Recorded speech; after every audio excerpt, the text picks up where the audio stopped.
I am Linda from Tilburg for BizNews, and we have an exciting interview and visual story lined up on BizNews coming to you from icy Antarctica.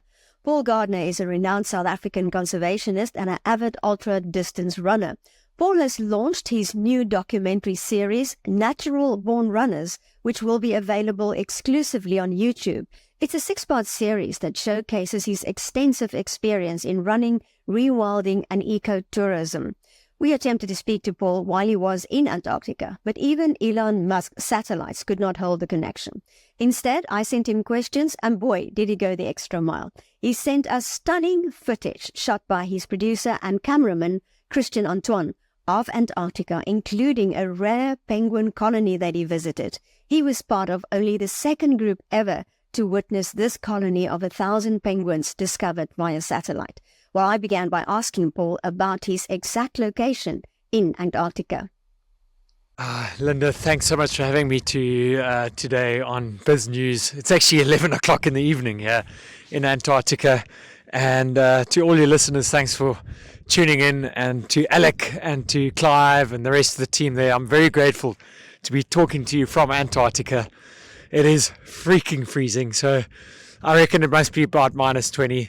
We're actually going to be leaving pretty soon on our aircraft back to Cape Town. It's a 6-hour flight from here, but where we are now is at a place called Ultima Antarctic Expeditions. It's a wonderful little camp, and this has been our lodge for the last couple of nights here. It's been remarkable, but I'm actually going to move inside because it is so cold out here, and we'll do the rest of the conversation there. So if you don't mind, Linda.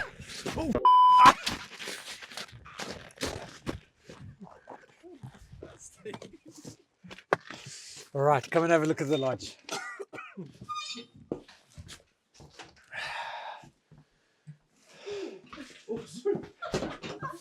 This is the manager here. We're doing a live film. Okay, here's an example of one of the bedrooms here at Ultima. It's really, really cool. I mean, considering we're in the depth of Antarctica, it's actually very plush and very comfortable. We partook in a race yesterday. There's a ultra marathon that took place here with a company that operates extreme marathons around the world. And so my brother Murray and myself took part in that yesterday. We cheated. We did 21 Ks, but some fellas did 100 miles. They actually broke the record for the 100 miles yesterday in Antarctica. So that was pretty special to Americans. But, you know, we're doing other stuff here. There's so much to do. We've done the penguins. We've done an ice cave down here. There is numerous things to do. You think Antarctica, you kind of just think flat ice. Believe it or not, it is absolutely stunning. There's so much more to it than what you expect. Well, Paul, you've been running and highlighting nature conservation. Where did this idea come from? My two passions are running and conservation. You know, I grew up as a young kid loving my running. I was inspired by my great-grandfather who won the Oxford and the Cambridge Mile back in 1902. And then, you know, my dad was a pioneer of rewilding, and the Eastern Cape province, most of the wildlife was wiped out over a period of 200 years. Very little was left. And he started to read up about all these magnificent animals that traversed the Eastern Cape all those years ago. And that kind of, the penny dropped, and he started to rewild, bring all these beautiful animals back. And so as young teenagers, my brother and I and my sister grew up to experience this epic journey of bringing all these amazing creatures back to the Eastern Cape. And so I guess that sparked in all of us a real passion for conservation. We're a very conservation-driven family today. And whether it be in ecotourism and rewilding and all these magnificent things that happen around the world, that's part of our DNA today. Now I get to go around the world and look for eco-lodge opportunities for our hotel group Mantis, and for our other business, which is called Terra Nova. We actually design lodges, we create game reserves, not just in Africa, but in all parts of the world. And so while I'm out scouting, I drag my filmmaker friend and cameraman, Christian, along with me. And because we are seeking all these places, I actually like to do it on foot. So I always bring my running shoes with me, and we go and, get a real feel for the land. And Christian tags along with me. He captures every moment. And on our runs, we meet fascinating people involved in conservation and rewilding and all of those things. And we've turned it into a series called Natural Born Runners. And we launched last week. It's the first episode. We journey about 110 kilometers through the Eastern Cape, and we unearth the story of my dad's rewilding legacy. We've gone to Bahrain. We're busy with Bahraini government, the royal family. They're developing a magnificent hotel on an island off the coast of Bahrain. And we go and tell that story because it's not just about the hotel. The wildlife in that part of Bahrain is magnificent. There's one of the biggest herds of dugongs in the world. There's the biggest flock of cormorant birds in the world, 300,000 of them. So they don't want you to just lie on the beach there. They want you to go and do marine safaris. We're helping them rewild the island and going to bring back a lot of the indigenous Middle Eastern wildlife to that resort too, and that island. The island's called Havar, and so we tell that story. And then we go to the Highlands of Scotland. There's a fellow there called Paul Lister, a great friend of ours. He was inspired by what my father did in the Eastern Cape all those years ago, and his vision for the Highlands is to bring back the bears and the wolves, ultimately. It's a long journey. He's been on it for 20 years. He hasn't got it right yet, but he's certainly done a lot of other good stuff in the Highlands. He's planted 1 million trees, for instance. We've done the USA. There's a couple of stories we're wanting to do there. One in particular is the story of the bison, the American buffalo. You know, there were 50 million of them in the early days, and they wiped that whole population out down to around about 25, and they're starting to rebuild that.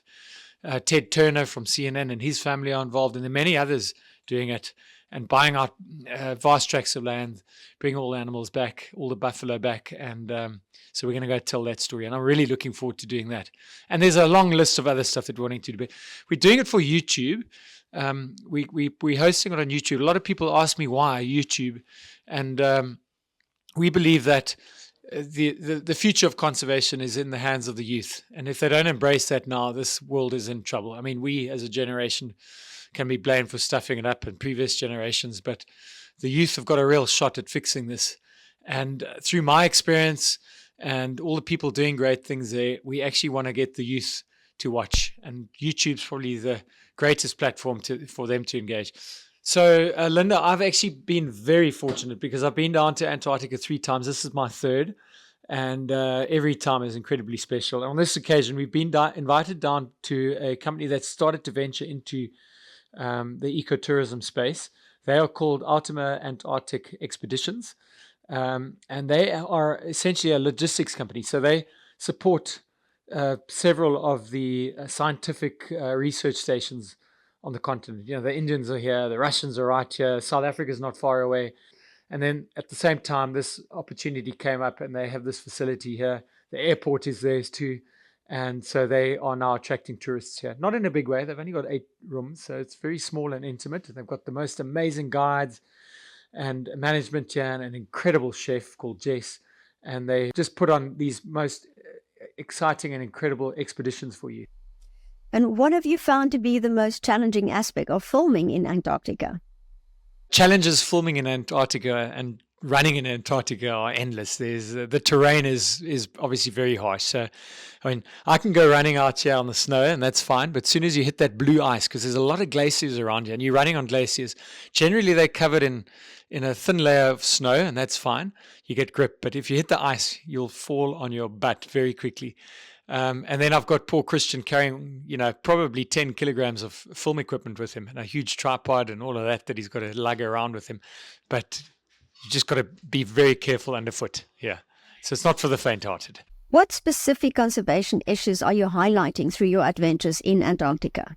Linda, there are lots of conservation challenges here. I mean, and it's funny enough, it relates to the world, because if the world's buggering up, it comes all the way back here because you've got global warming, ice sheets are melting at a huge figure. I don't know the exact figure, but you'd be shocked to know at the rapid rate that the ice is melting here in Antarctica. I mean, you hear it all the time, but it's actually very serious. And, if all the ice in Antarctica melts, the sea levels will rise by 60 meters, just to give you an idea. And then you've got the issues with avian flu. So when we went to see the penguins, we had to dip our feet into a special liquid, which makes sure that you're not transmitting that disease to that particular colony of penguins. And it doesn't really affect the penguins, but what it does affect is the seals. So when the penguins go into the water, they're carrying it, but then the seals get nailed by it. So it's got lots of little issues. The lodge, obviously, what comes into Antarctica from anybody that arrives here as a guest or a scientist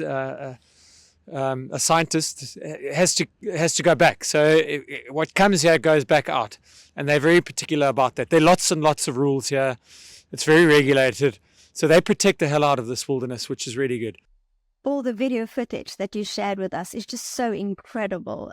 What is the most special of the moments you experienced for you? For me, probably the most precious thing that I experienced here was, having grown up in wildlife tends to run away from man. Here, it comes to you.